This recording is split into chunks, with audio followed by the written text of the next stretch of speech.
Hello everyone and welcome to something new on the channel. Here it is, NFL Head Coach 2009. One of my favorite games of all time as a big sports enthusiast and a big American football enthusiast.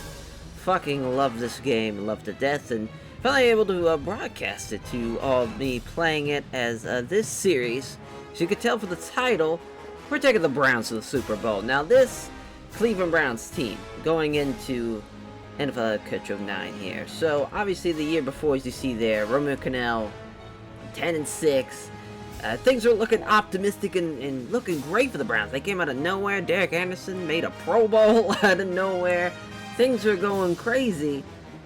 Going into this year, everything was very optimistic for the Browns fans. Now, me as a Baltimore Ravens fan, I'm someone from the other side of it, looking at that Browns optimistic and going, well, can it last for so long? You know, the Steelers are coming up, the Ravens are coming up. They drafted this kid from Delaware, Joe Flacco. He seems like he's going to be a problem.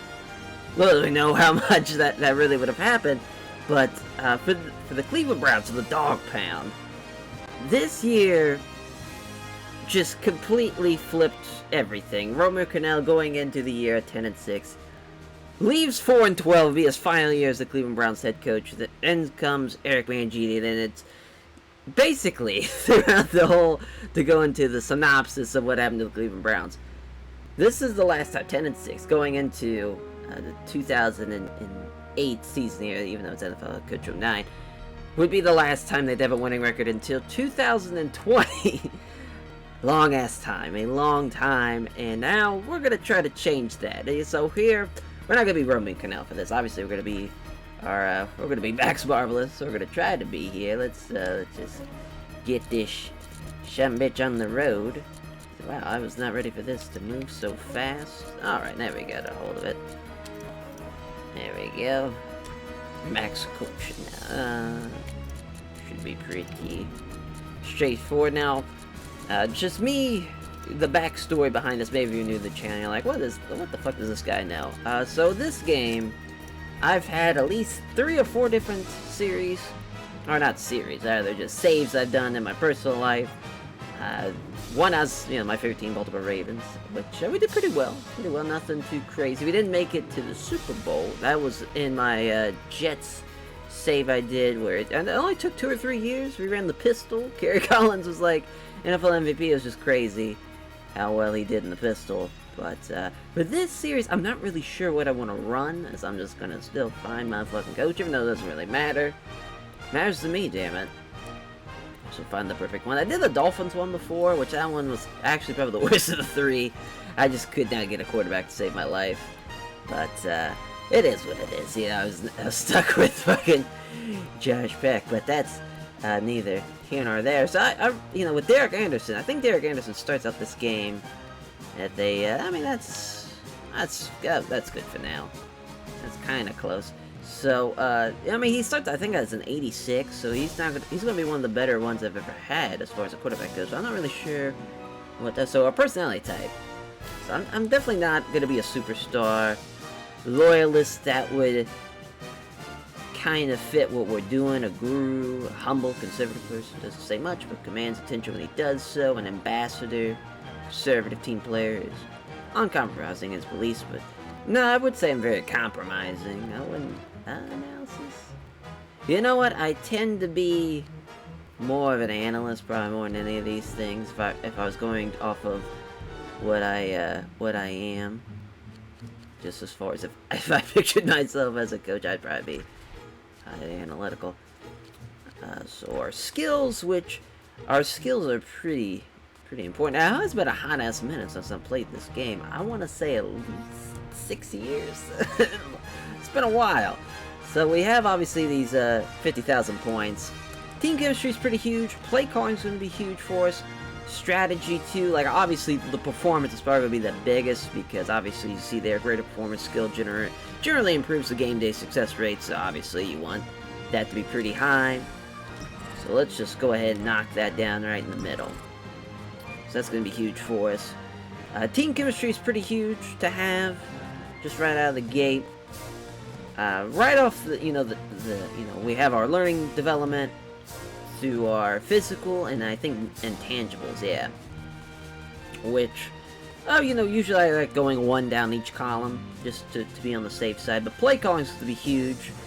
Well, not too huge right in our first season, so we'll just put that down to 2. I'm actually going to put the strategy in the middle. I feel like that could help us a lot, and then team chemistry we'll put at there too. Then the rest, physical development for a quarterback could be pretty important for us if Derek Anderson ever gets hurt like he did in real life going into the season. I think the Browns finished with Brad Krasowski as their quarterback, so we don't want that to happen. So we're just gonna go ahead and make that huge, because obviously quarterback being the most important position you could have as the whole team, probably. They could really make or break you, so we're gonna make sure that's covered very well. Stick it with 3 running backs. It's still the game. It's so crazy because really the NFL in 2009, still running backs are still very featured. The power back, and there wasn't a whole lot of different running backs going on where you had teams using 2 or 3 at a time. Now, obviously, that's very common. They have running backs lined up in the slot a lot of times. That was still very different. Really, Chris Johnson, which he's a rookie when we start this out, really changed the way the running back was viewed, I think, during the NFL during this time. So I'm not really too worried about having a run. Usually, in my playthroughs, running backs usually don't last very well for me, just because I don't really tend to use them. They're just used for like a 3rd and 2 or 3rd and 4. Hey, let's run the fucking ball type of deal. So we'll just we'll give it 1 just for now. But really, that's going to be more on, not physical, more of the mental and stuff.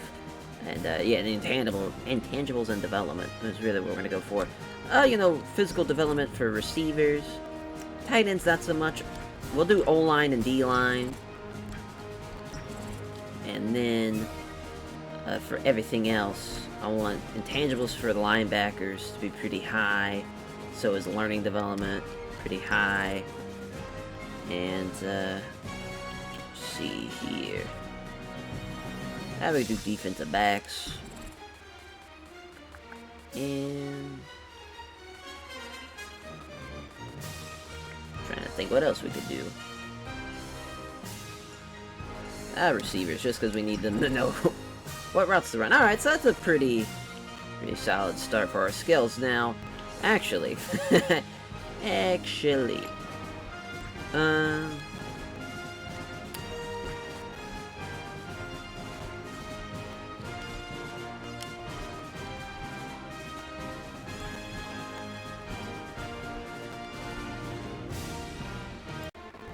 alright, so now we have our 50,000 points to spend on. Special skills are going to be important. That's the first thing I want to look at. Just as far as quarterback readiness, it increases the quarterback's awareness and vision, which that's very important. But with Derek Anderson, it's not huge for what we need. Something like game film analysis could be very huge for our first season, because I'm not expecting a whole lot. Off-season seminar, where you kind of remember everything, where the crease is the rate at which players lose player knowledge during the off-season. That would be huge to have, as will be the regular season seminar. Want to make sure we have that right out of the gate. Just because I know we're going to use a custom playbook, so I want to make sure everybody can remember that. Alright, so we'll just go into now the actual skills. So you have your team chemistry, your play call, your strategy, and your performance, which performance is very huge. You want to kind of have... I like starting it there in the middle, but I think just for this series, we're going to put it right at 2, just because 5,000 is a lot. And when we only have 50,000 to start with, we'll be alright. So we're just going to start everything at 2 here, because these 4 probably the most important skills we can have. Now we go to our development, which we have physical for everybody, from quarterbacks to punters, and intangibles for everybody, quarterbacks to punters, and then learning development. Obviously, the position that is probably the most important for everything is the quarterback. With Derek Anderson, we are very lucky that we have a pretty good quarterback, but we could turn him into a great quarterback if we give him the right development. So we want to make sure, mainly, the intangibles. Just because there's going to be a lot of reads they're going to be doing, there's going to be a lot of shit that they need to be able to do. So we're going to go ahead and make that 3, and then actual physical 2. Which leaves us 9,500 for the rest. Running backs, I don't really use a whole lot in my NFL head coach 09 stuff. So we're not going to really worry about that. Really, the intangibles, I want to make sure that our receivers know which routes to run. Same thing with tight ends in case we do. We can do physical development for our O-line. Just because, help out Joe Thomas. We'll just have it be the O-line for now. And we need to do some defensive stuff, which I think we're going to do learning development for our linebackers. And then we got 1,500 to see what I can do. Probably nothing. I'm just going to have an extra. Alright. I'm actually pretty cool with this. I know that doesn't seem like, oh wow, that doesn't seem like a lot, but I'm very confident with my special skills being what they are. Because I have a feeling we're not going to have a winning record our first season.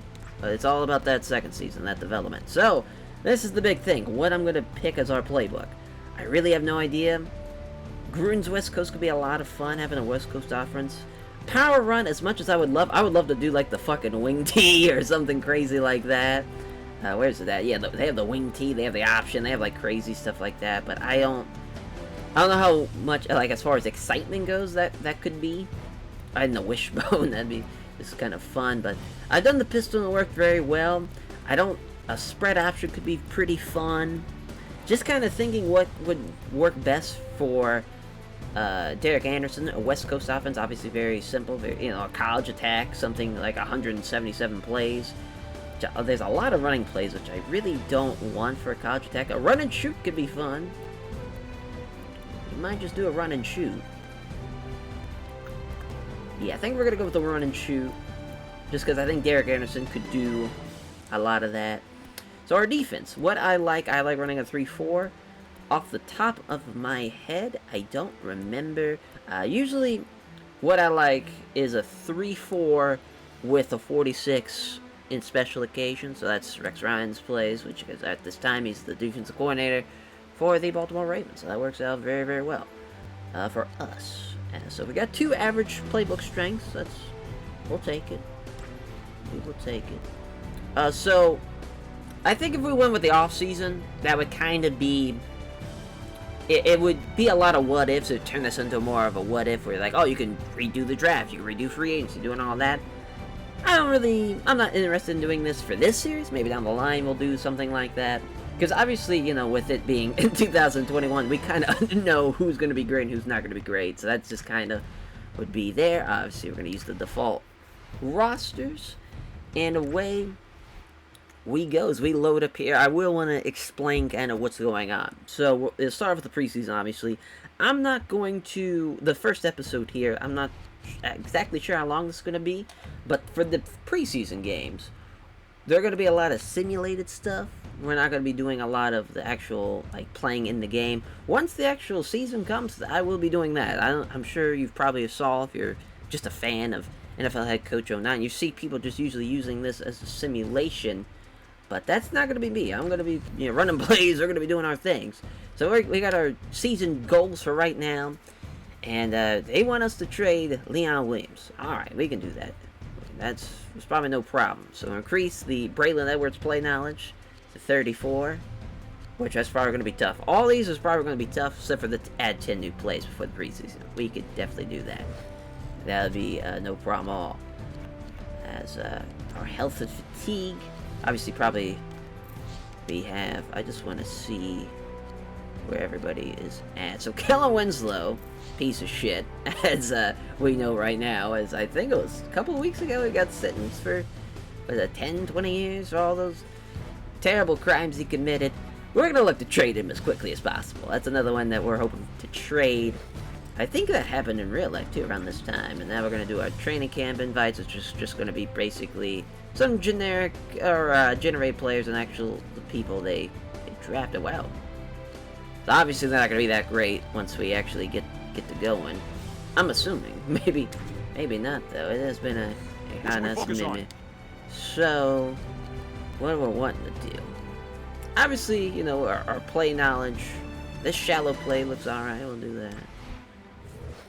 As it really for these preseasons, it's just all about, to me, getting everybody to understand the playbook. We have a whole new playbook, so everybody's at 100% unlearned. We're gonna do that. Oh, Caracals got traded to the Ravens. So we were talking about him, how great I did with him during the Jets. But oh, no, I don't think we really need to trade Jerry now. That's all right. So game plan again. It's gonna be. Hey, Coach, what are we working on today? We went with offense. We're gonna go with defense this time. Should go all right with our defense. Should be pretty straightforward. Some more trades. See if we can't trade right now. Trade away. Let's get right into it. Where's fucking Leon? Trade away. See what we can get. All right. That's two. So we got a 6th round pick for both the Saints and the Lions. Yeah, I mean, might as well. You know what? We're gonna tell the Lions to increase their offer. See if they'll do it. All right, 6th and 7th. Let's see. Let's start a bidding war. All right, Lions. Let's increase them more. All right. Yeah. Oh, so we get 2 picks out of them. Granted, they're 6th and 7th picks, but hey, I'll take it. Fuck. More picks, the better for me. I don't care where they're at. A press conference for 3 p.m. Eastern to announce a trade that was finalized late this afternoon. Yeah. Give me that goal approval. Already we got goals crushing. As Derek Anderson. Let's look at this player card. I just want to. Yeah, he is an 85. So his potential is 89. Obviously, at 6'6", 229 at 25 years old. I mean, it's so crazy because, like, in this game, he's going to do very well for us, and it just goes completely downhill in real life. He gets hurt, I think, either in the preseason or very early on regular season, and it was out for the rest of the year. We don't really need to train a lot of these camp rookies. Maybe Pedro Sosa, but yeah, slants play. You can never have slants plays are just the best. Or maybe not for this, but just because you're not playing the fucking quarterback, so he's gonna have to really make those reads himself. So Ryan Tucker's hurt 2 to 5 weeks with a high ankle sprain. I do want to look at the free agency just to see what we can get. I'm not really expecting a whole lot.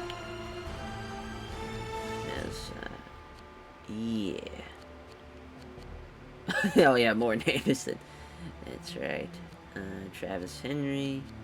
Yeah, it's just gonna be a bunch of obviously veteran players. Jonathan Ingram at a 79 with a 3-year pro though could work out for us.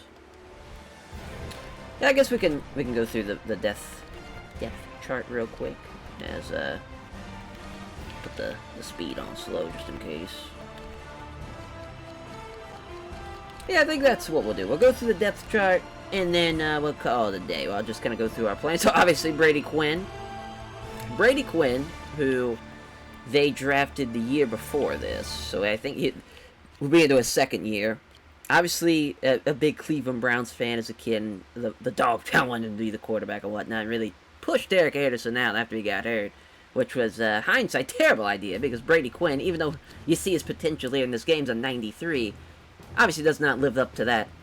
Not even at all. Like, I say him at 74 here, that's probably his peak, as far as if you were to rate him as a player overall.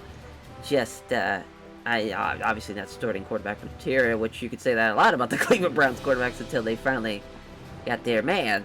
But, yeah, Derek Anderson, probably be the quarterback for a long time. Jamal Lewis, Baltimore Ravens alumnus here at 29 years old. Obviously for him, this was kind of, obviously, the tail end, coming off the steep decline at 29, obviously, for a running back, that, unless you're Frank Gore, we can expect maybe another 2 years of him being in the mid-80s into the 90s, but I doubt it. Anything past 31, he'll probably be done. Lawrence Vickers, a fullback, which I'm not really sure if we really need a fullback, but let's just see what this run block is. We gotta scroll all the way down here. I mean, his impact block's an 85, which you look at fucking hell of a jar though. But an 88 impact block, but I mean, you know what? For Patrick Ricard, Alan Ricard, I was thinking of fucking the Ravens fullback. As for 63, that's not bad at all. If we ever need to get... So, Braylon Edwards, which, I mean, this is height of Braylon Edwards again, which I think he ends up, yeah, obviously catching the injury bug, and then I want to say, I forget where he gets traded to, because I know Kellen Winslow gets traded to Tampa Bay, but I forget where Braylon Edwards goes to. Dante Stallworth, Josh Cripps, obviously Pro Bowl kick returner. Anytime when I was playing my Ravens series, I mean, this man was a problem, obviously kick return, so that's gonna be a lot of fun to deal with. Kellen Winslow, boy, his dad was awesome, but he's a real piece of shit. Joe Thomas, this is not only I'm trying to win the Super Bowl for the dog pound, I'm trying to win it for this fucking man right here. He's 23 years old here, so I got all the time to get to that point, but I really want him to win a Super Bowl. I think he's probably the most well-deserving man. So our Eric Steinbach at left guard at 28 years old. Let's see what his contract's at. Contract right there. Which we have him until 2013. So that's nice. It's Hank Fraley. As we have two centers that are actually pretty solid. That might be some trade potential, obviously. So we have Hank until 2010 at just under $1 million. And then, yeah, we have Charles just for this remaining season. We could try and trade him right now. Let's just go ahead and do that. See what we can get. But listen, I don't think they're going to really care, as far as our owner, if we not go above 500 this first year. I mean, is our right guard terrible? Nah, I mean, Rex is 79. Kevin Schaefer at 81. Yeah, Ryan Tucker got hurt, which is not a huge deal now. I'm looking at the depth chart. But yeah, I mean, we could try to trade him right now. We could probably get somebody pretty solid. Add him now. Which that's going to hurt his morale, but... Oh, didn't mean to... There we go. Oh, no teams. Alright, who doesn't? I guess because obviously he's on his final year of his contract. But let's go back to the depth chart. As we saw our right guard, Rex Adnott, which is another 20 years old. I mean, really, our youngest fucking offensive lineman, or our offensive line is pretty young. We have two that are above the age of 30, and one's just at 30. So, I mean, it's pretty great. As Corey Williams, our left end, is 27 years old. I mean, this Cleveland Browns team is young at this point, and it just kind of all goes to shit. As Sean Rogers and Anthony Aruba, who they drafted at, I think it was like the 4th or 5th round. He was pretty solid for them, I'd say, overall. So now we gotta go all the way back. I love how our left guard is an 81 defensive tackle. So yeah, we'll have Sean Rogers. We'll have the rookie start right out of the gate. Wait a minute. I'm sure that Casey Randolph's race. I guess we could put him in the depth chart. Poor Lewis Leonard back in his day was a savage, but not right now. We'll just kind of see where he's at. As Willie McGinnis, obviously towards the end of his career, 36. Going to be something we need to improve going forward. It would be filling in that spot at left outside linebacker. Definitely going to be a draft need. As D'Qwell Jackson was quite the bad motherfucker in his day as far as the Cleveland Browns in the middle linebacker spot. But right now, I feel like this game didn't really see the potential in D'Qwell Jackson. Obviously, he becomes like a fucking... I want to say he made the Pro Bowl. If not, he was just outside the Pro Bowl fucking radar as far as led the Browns in tackles a lot of years. As Cameron Wembley, another... I mean, this is young Cameron Wembley, too, so this is going to be a problem right here. Definitely could even move him to middle. if it's the case. But him being a 3-4, I think this is really going to work out for his advantage. Because he's block shedding really well. Speed, he's fucking fast. He's going to be fast off the edge, and his power and finesse moves. I think he's really going to be a problem. William Guinness should be too. It's another.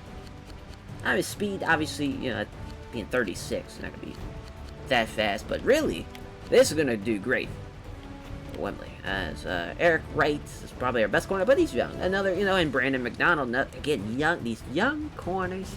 It's nothing I love more than young corners. I mean, this is just going to be great to develop there. Hopefully, has Poole there at free safety. Which 24 again, young, and he's got high potential as all. Again, Mike Adams, fucking, I'd say Mike Adams. So that's awesome. He'll probably be kept around just because he went to Ohio State, but that's, I mean, listen, I do have my biases. that's definitely one of them. Plus, I mean, it kind of makes sense. I mean, we're an Ohio team, so I guess it's not too outside. I mean, Sean Jones. Again, 26. I mean, this team's going to be young. I really did kind of underestimate how well we were going to do. Maybe we will make the playoffs our first year, but Josh Gibbs at 92. I feel like that should be higher. That's speed at 92. Usually I like just having somebody fast as fuck, obviously, back there. It's just kind of, yeah, like Dante Stallworth. There we go. We're getting it together. Same thing. Dante Stallworth, please. Thank you. So I think with how we're setting up this team here, he's going to be a third down back. Obviously, we want someone with speed, which looks like we don't have a lot of. Fucking Keller Winslow be our best option, honestly. The way this is going, we'll just keep Jason Wright back there. All right, so that's what we're working with for our first episode. We'll call it there, just because these are going to be long. As I'm trying to, I think for the next episode you're going to see, it's going to be 2 preseason games. So just kind of see how the time works. But thank you all. Hope you all are excited for this new project. If you're a fan of American football, hey, this is right up your alley. Hopefully I bring a bit of knowledge to those who are just like, oh, I like Max. I like what he does with TW. I'm just going to check out what he does with this fucking NFL head coach shit. You're like, wow, I get to learn a thing or two about the Cleveland Browns. How fun. But thank you all, and we'll catch you guys next time for more NFL head coach.